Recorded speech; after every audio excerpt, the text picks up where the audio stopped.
పాఠం చెప్తుంటే ఎవరైతే ఆ పాఠాన్ని చక్కగా ఆలోచిస్తుంటారో, చక్కగా అర్థం చేసుకుంటుంటారో, చక్కగా వింటారో వారే పరీక్షల్లో పాస్ అవుతారు, వాళ్ళకు గుర్తుంటుంది.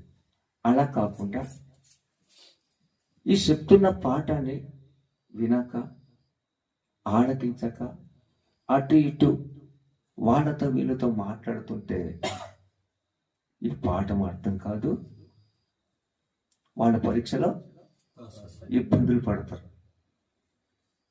పిల్లల జీవితంలో పరీక్షలు పాస్ అవ్వాలన్నా, పాస్ అవ్వకపోవాలన్నా ఇది ఒక కారణం. అలాగే మన జీవితంలో కూడా, మన బ్రతుకులో కూడా, మన ప్రయాణంలో కూడా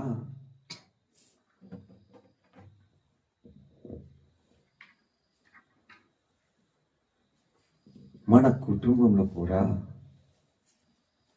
మన స్థితిగతుల్లో కూడా